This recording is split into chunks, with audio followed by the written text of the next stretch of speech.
Hello everyone, myself Dr. Vinita Rathod, Associate Professor of Zoology at SMB Government PG College, Nathdwara.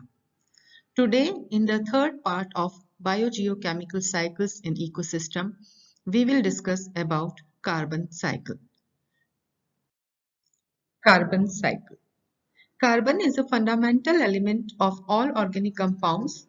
It flows into the ecosystem with the energy flow by utilization of carbohydrates and fats.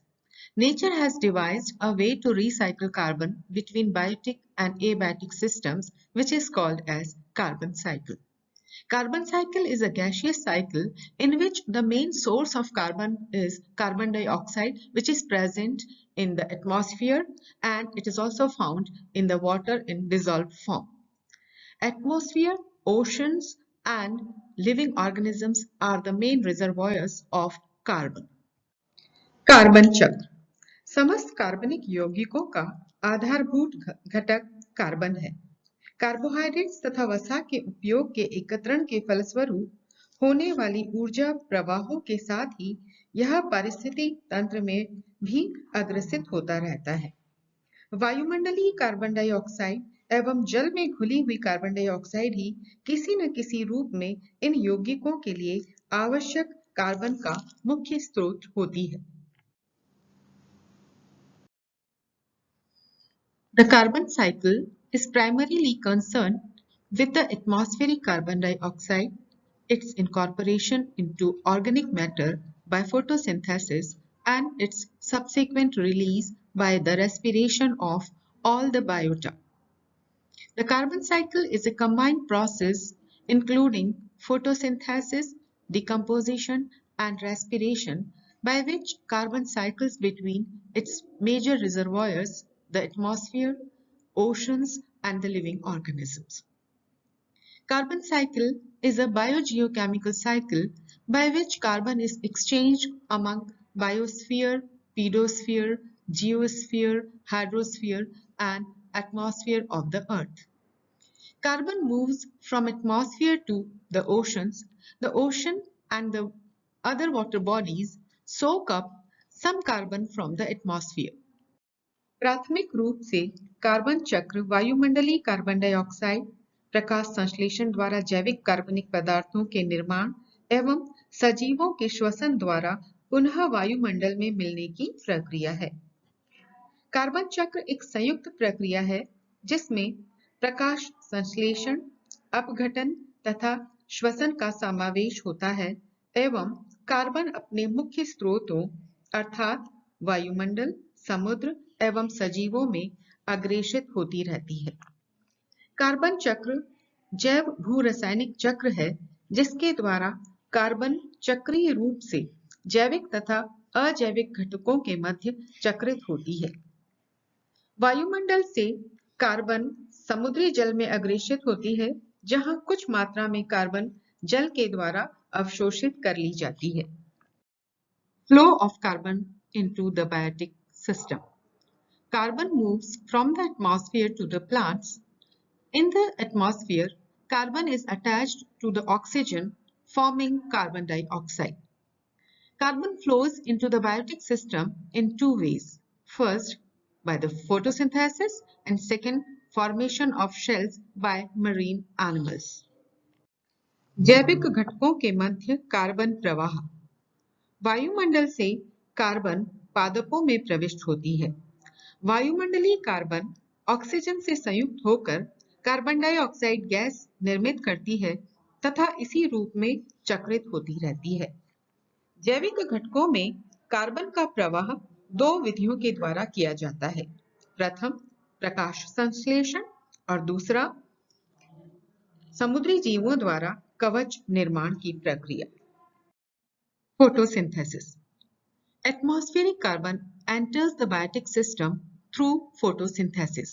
It means the first step of carbon cycle is photosynthesis. During this process, the plants utilize carbon dioxide and convert it into glucose. The glucose is used for the synthesis of other types of the carbohydrates, proteins, and lipids. These compounds are stored up in plant tissues. Here is the equation how photosynthesis takes place. 6 carbon dioxide molecules when combined with 6 molecules of water in presence of sunlight, they convert and form glucose molecule. And 6 oxygen molecules are released by the process of photosynthesis. Carbon moves from plants to animals through food chain.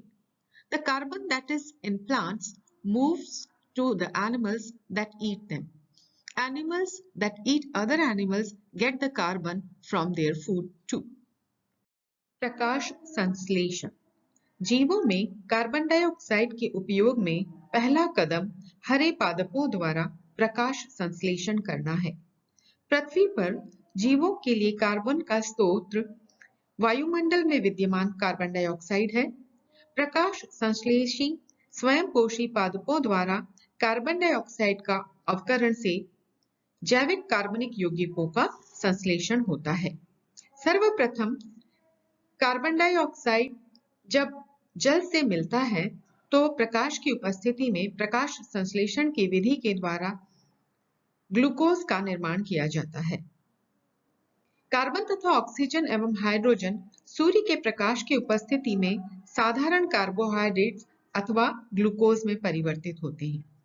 ये पुनः पादपों द्वारा वसा एवं polysaccharides में संश्लेषित किए जाते हैं।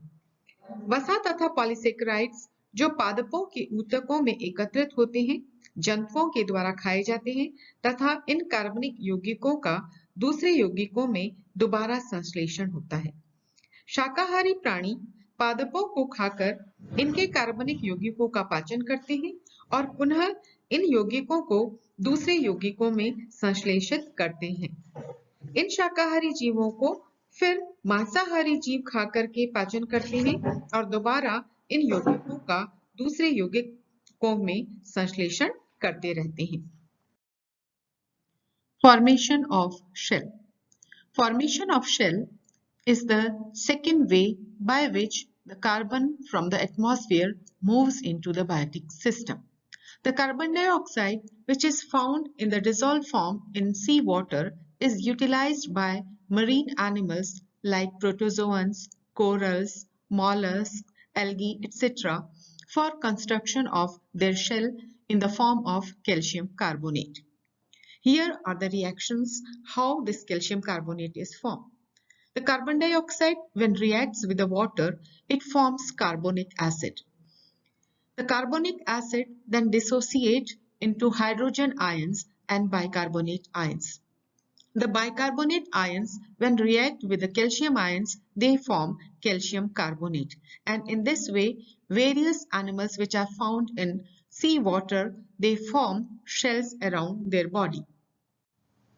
कवच निर्माण जैविक तंत्र में कार्बन का प्रवाह विभिन्न समुद्री जीवों के द्वारा कवच के रूप में निर्माण के रूप में किया जाता है। कार्बन डाइऑक्साइड जो कि समुद्री जल में घुलनशील होती है, इसका उपयोग समुद्री जीव जैसे कि प्रोटोजोआ के जंतु, सिलेंट्रेटा के कोरल्स, मोलस्का के कई जंतु जिनमें बाह्य कवच पाया जाता है तथा कुछ एल्गी, इन सब के द्वारा कैल्शियम कार्बोनेट का निर्माण कर अपने लिए कवच बनाने में प्रयुक्त होता है और इस प्रकार से जल में विलेय कार्बन डाइऑक्साइड जैविक घटकों में प्रवाहित हो जाती है। कार्बन डाइऑक्साइड जल से अभिक्रिया करके पहले कार्बोनिक एसिड बनाती है। कार्बोनिक एसिड का डिसोसिएशन होता है जिसके फलस्वरूप बाइकार्बोनेट आयन तथा हाइड्रोजन आयन निर्मित होते हैं और ये बाइकार्बोनेट आयन जब कैल्शियम के साथ संयुक्त होते हैं तो कैल्शियम कार्बोनेट का निर्माण कर लेते हैं और इस तरह से कैल्शियम कार्बोनेट के रूप में कई जीवों में कवच का निर्माण किया जाता है। Flow of carbon into the abiotic system. The carbon of the biotic system flows into the abiotic system in 5 ways. First, respiration. Second, decomposition. Third, shells. Fourth, coal. And fifth, forest fire. अजैविक तंत्र में carbon प्रवाह। अजैविक तंत्र में carbon का प्रवाह निम्न विधियों के द्वारा किया जाता है। पहला, श्वसन। दूसरा, अपघटन। तीसरा, कवच। चौथा कोयला और पांचवा जंगल अग्नि। Respiration. Both animals and plants release waste carbon dioxide into the atmosphere by the process of respiration. Actually, the respiration is the biological oxidation. During respiration, the cells of organisms break down sugars to produce energy required to perform various functions by these organisms. Here is the reaction of cellular respiration. In cells, the glucose, which is C6H12O6, glucose molecule, when reacts with 6 molecules of oxygen, it gives 6 molecules of carbon dioxide and 6 molecules of water, and with this energy is liberated. This energy is utilized by these organisms to perform various functions by them. Carbon moves from living beings to atmosphere. Each time these organisms exhale, they are releasing carbon dioxide gas into the atmosphere. पादपों तथा जंतुओं के द्वारा carbon dioxide श्वसन का सह उत्पाद के रूप में निकाली जाती है और इस तरह से ये पुनः वायुमंडल में मिल जाती है। श्वसन के द्वारा जीव ऑक्सीजन को ग्रहण करते हैं तथा उनमें संचित ग्लूकोज के मॉलिक्यूल का ऑक्सीडेशन करते हैं, जिसके फलस्वरूप 6 मॉलिक्यूल्स कार्बन डाइऑक्साइड के, 6 मॉलिक्यूल्स जल के उत्पन्न होते हैं तथा साथ ही ऊर्जा का उत्पादन होता है। यह ऊर्जा इन जीवों के द्वारा विभिन्न दैनिक गतिविधियों को संपादित करने के लिए प्रयुक्त होती है। अर्थात श्वसन के दौरान सभी सजीव जो वायवीय श्वसन करते हैं वे ऑक्सीजन को ग्रहण करते हैं और ये ऑक्सीजन भोजन के जो पदार्थ जो कि ग्लूकोज के रूप में उनके शरीर में संचित होते हैं उनका ऑक्सीकरण करके ऊर्जा का उत्पादन करते हैं और कार्बन डाइऑक्साइड गैस एक वेस्ट प्रोडक्ट के रूप में उनके द्वारा बाहर वायुमंडल में निष्कासित कर दी जाती है। Decomposition. Carbon moves from plants and animals to the ground. When these plants and animals die, their dead bodies, wood and leaves are decomposed, bringing the carbon into the ground. Decomposers like bacteria and algae helps in the process of decomposition and release carbon dioxide back to the atmosphere. Some becomes buried and become fossil fuels. विघटन. विघटन द्वारा carbon पादपों एवं जीवों से होती हुई पुनः पृथ्वी में मिल जाती है। पादपों एवं जीवों की मृत्यु होने पर इनके मृत शरीर लकड़ी तथा पत्तियों के विघटन के द्वारा पुनः पृथ्वी में समाहित हो जाते हैं। जंतुओं के उत्सर्जी पदार्थों तथा पौधों एवं जंतुओं के जीव द्रव्य में बंधा हुआ कार्बन शरीर के विघटन के बाद निर्मुक्त होता है। जीवाणु तथा फंगस इन पौधों एवं जंतुओं के विघटन के पश्चात इनके बचे हुए भागों को खाते हैं तथा जटिल जैविक यौगिकों को सरल पदार्थों में परिवर्तित करते हैं जो बाद में नए चक्र के लिए उपलब्ध होते हैं। इनमें से कुछ जीव पादप अथवा जीव पृथ्वी में दब जाते हैं तथा अवशेषी कोयले के रूप में रूपांतरित हो जाते हैं। Shells. After the death of marine animals, calcium carbonate stored in the shells is either deposited as sedimentary rocks or dissolved into the water to release carbon dioxide by the reversion of the reactions which were involved in the formation of shell of these animals. कवच. समुद्री जीवों की मृत्यु के पश्चात उनके कवच में संग्रहित कैल्शियम कार्बोनेट या तो नीचे जाकर के सेडिमेंट्री रॉक्स के रूप में डिपॉजिट हो जाता है अथवा जल में विलय होकर के पुनः कार्बन डाइऑक्साइड के रूप में ये जल में मिल जाता है। इस अभिक्रिया में जो शेल निर्माण में क्रियाएं हुई थी उससे अपोजिट रिएक्शंस होती हैं और जिसके फलस्वरूप पुनः कैल्शियम कार्बोनेट कार्बन डाइऑक्साइड में परिवर्तित हो जाता है और जल में घुल जाता है। कोल. A certain proportion of carbon from plants is deposited as coal or fossil fuel. Carbon moves from coal to the atmosphere in the form of carbon dioxide through combustion and weathering. Forest fire. Combustion of wood in the forest release carbon dioxide from plants in the form of carbon dioxide. Thus, in carbon cycle, carbon dioxide is being absorbed from the atmosphere and being released again is repeated over and over.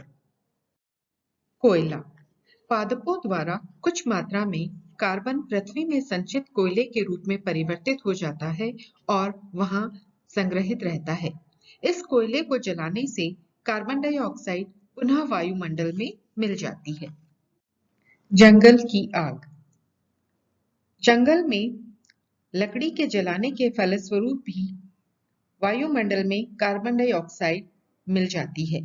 इस तरह से carbon cycle carbon dioxide पुनः वायुमंडल से अवशोषित होती है और पुनः वायुमंडल में रिलीज कर दी जाती है और यह अभिक्रिया निरंतर सतत रूप से चलती रहती है और इस तरह से अजैविक तथा जैविक तंत्र के मध्य में कार्बन का प्रवाह पूरी तरह से होता रहता है और इसी को हम कार्बन चक्र कहते हैं। Significance of carbon cycle. Increased levels of carbon dioxide insulate the earth, causing temperatures to rise. Understanding how carbon dioxide is absorbed and released help us to understand the climate and predict global warming. Carbon चक्र का महत्व। Carbon dioxide की बढ़ी हुई मात्रा पृथ्वी पर ऊष्मारोधी आवरण का निर्माण कर देती है, जिसके फलस्वरूप पृथ्वी का तापमान बढ़ जाता है। कार्बन चक्र में कार्बन के अवशोषण एवं इसके रिलीज या रिहाई को समझकर वैश्विक तापमान का अनुमान लगाया जा सकता है तथा इसके द्वारा वैश्विक तापमान को नियंत्रित करने में सहयोग प्राप्त होता है।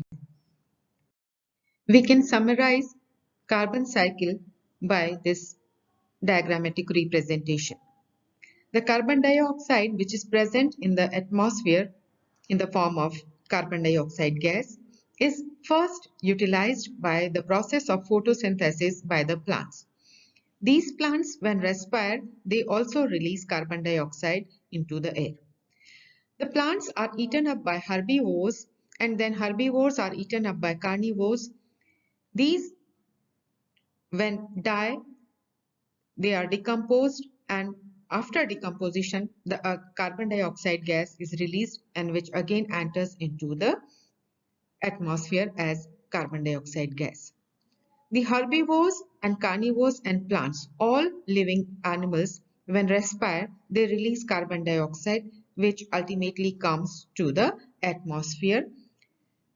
Then the amount of plants which can be deposited in the earth as coal deposits, they, when burned, during the process of combustion, they also release carbon dioxide which enters into the atmosphere.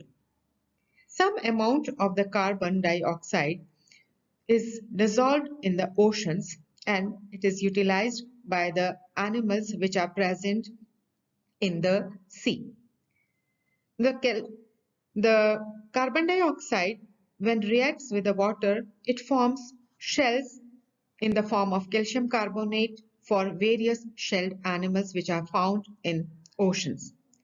All these animals which are found in seawater, they respire and release carbon dioxide, which is again mixed up in the seawater.